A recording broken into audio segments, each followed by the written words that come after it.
Hello and welcome to Kerbal Vision. Today we are doing a mission to Duna and we're going to be visiting its poles. And now we have liftoff of our rocket, and now that I've gotten the start of the mission underway, I can start rambling. Yes, today we are going to be doing a mission, like I said, to one of the poles of Duna, and we're going to be taking a rover there. Because what better way to explore the poles of Duna? And we're not just, we're going to be exploring the North Pole of Duna, and yeah, so as you can see, we've got a pretty powerful rocket.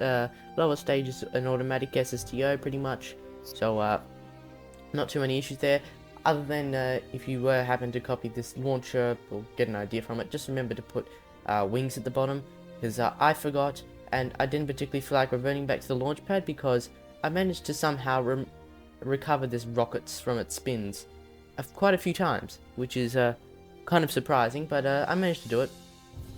The pilot skills of Jebediah, they're quite amazing. So, yes, as we power up with our 9 vector engines and 2... what do they call them? Oh, I'm forgetting them right now. Oh goodness, I can't remember them. They're, oh my goodness, they're the ones that you use on the Kerbal X, the main engine on the Kerbal X. Oh, I can't remember what it's called. Anyway, we're using 2 of them, and yeah, so I may as well start talking since there's not too much on screen to talk about. Recently I've actually been doing a few science mode playthroughs in KSP1, and today I just did an Ike mission. Got 3,500 science points. Not sure if that's a lot or not much, but I managed to unlock about half the tech tree from that, so pretty happy. And yes, this thing didn't have much reaction power with the amount of weight of the lower stage, so have to use those engines to reorientate ourselves. And yes, now we've gotten ourselves into a LKO. And yeah, so I've got the crew member of 5. We've got Jebediah, Valentino, Bill, Bob, and Timsy. Oh, pardon me, Timsy Kerman. And yes, now you can see the rover. I put a fair bit of work into the rover, and that's actually why I didn't include the time lapse. Just because even just the build of the rover was going to take up like 10 minutes, and that's at a nauseating speed. So yes, I did leave that out of the video, unfortunately. So yes, I've got when it was back on screen, I had like a structural thing in the middle of the rocket, the rover, and in my head canon, I thought it was kind of like imagine it as a what's it called, like a kind of a habitational kind of system, like, you know, where you grow your plants and everything. So that's what I imagined that as. That's why I colored it green. And you can see here, I completely forgot that Duna transfer windows. Somehow I forgot the Duna transfer windows are 45-degree angle, not 90. So I ended up using a lot more fuel than I needed to for the burn to Duna. As you can see there, I got some cool little lights on it. I like going for that sci-fi-esque with my builds. As some of the old members of my channel will know, I'm going to call you members because that's what it feels like to me, since I'm pretty small and I only got so many subscribers, so technically you're a member of my channel. And yes, if you want to be a member of my channel, a little plug-in, there's a little button down there to subscribe, and if you enjoyed this video, don't forget to like it. Really helps it out. And yeah, so here we are using that one Nerf engine, plenty of fuel to get ourselves out to Duna. And now, yeah, so not so much sure what else to talk about. Oh yes, I'm not sure, you might be watching this video when patch 4 comes out, not sure, but yeah, it'll be pretty cool to see these re-entry effects, because they look pretty cool in KSP2. Like, they don't look like a bunch of lines flying off a rocket like in KSP1, so yes, it actually looks like proper flames. And now that we've time warped away from Kerbal, we are going to create a mid-course correction burn to get ourselves an encounter with Duna.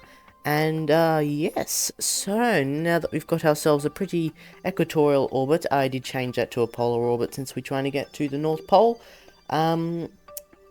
Yeah, so I will be changing that. I was actually originally planning to take this to the, what's it called, the monument on Duna, but to continue along with my series in KSP2 of visiting all the, my goodness, I'm forgetting all my words today, taking it to the Easter eggs in KSP2. So yes, I will probably do that mission, but I won't be doing it with a rover. I'll do it with a base, since I've already done a there and back mission. I'm not sure what to call it. I really sound like an idiot when I do that, but a there and back mission and a rover mission, which will be coming out soon. I go and visit one of the monuments. You probably can guess it, since we're not doing Duna at the moment, and it happens to work with a rover. So yes, I will not be doing another rover. One for Duna will most likely be a base. So yeah, now you can see one of the really things I like about KSP2, even though there's a mod for it in KSP1, is the what's it called, like the background, like, you know how like when you're in interplanetary space, you can see the full 360 degrees of color and stars and stuff around you, like the nebula and everything. That's the thing I really like about KSP2. KSP1's got the Poods Calm mix, but I think that comes with another, like, is dependent on another mod, which basically does some retexturing and stuff, and I think that's messing up the lights on command modules, which is a little bit strange. So yes, it's KSP2 luckily doesn't mess up the lights. So here we are getting ourselves an encounter with the icy area on Duna, and yes, I don't know why I'm calling it an icy area. So I wasn't quite sure where to set my trajectory. I really should have left it there, but I didn't. I changed it. I forgot all about drag on Duna. So yes, now here comes a mission. This took me like 5-10 minutes in real time. That's partially sped up. When I sped it up, the frame rate dropped, so it wasn't really speeding it up much. So yeah, now we're coming down. We're not going to be landing on the completely white areas. We're landing more on the browny white areas. I think it looks a little bit whiter when you come down and land on it. I was thinking about going over to that white area you can see on screen right now. That's just across from the rover, but I did change my mind on that. But now all our drogue chutes have deployed, along with the other chutes, and as you can see there, I turned off no crash damage, and those cheats that I use, that they usually help improve performance, at least when launching off Kerbal, just to prove that this thing could land.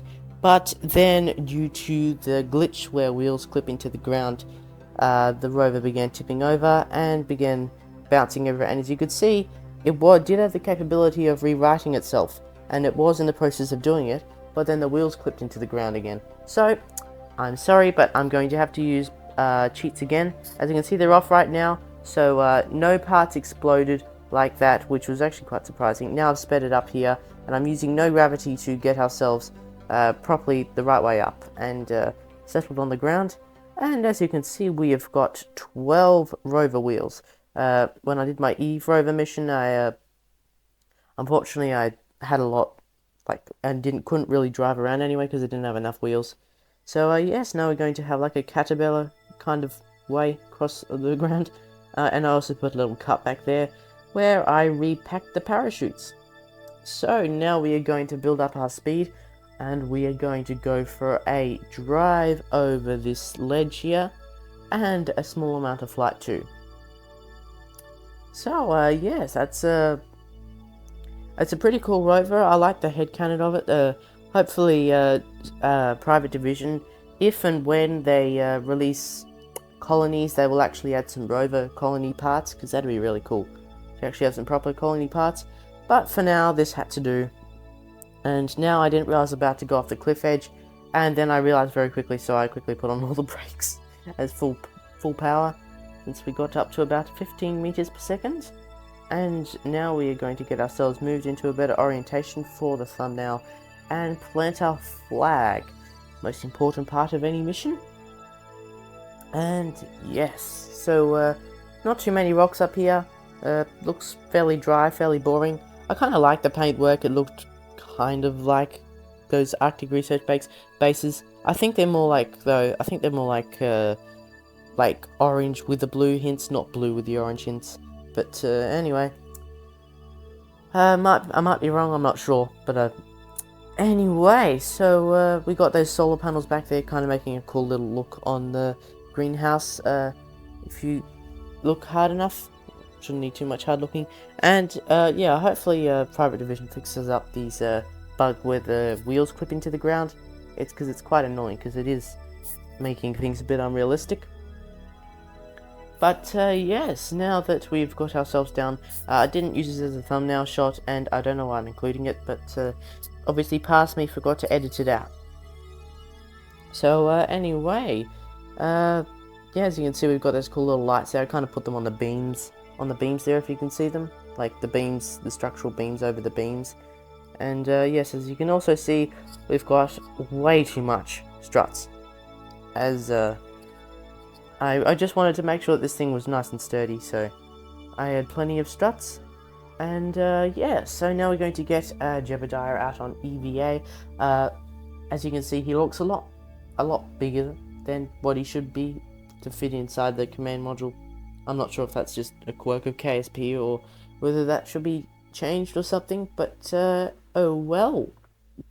Now just trying to get a good angle for the flag plant, and as always, I'm not very creative with my flags because I don't really ever look at them, so I don't really bother naming them either. And now we have the iconic KSP2 flag, and we shall get a nice little screenshot. And well, I know this isn't much of an achievement, but I'm the first one to take a rover to the ice caps on Duna. I know someone will probably come out soon and have a nice, or maybe even a bigger rover. I know there are bigger wheels, so maybe I should make a bigger rover to go to the other poles of Duna, which would be pretty cool, I think.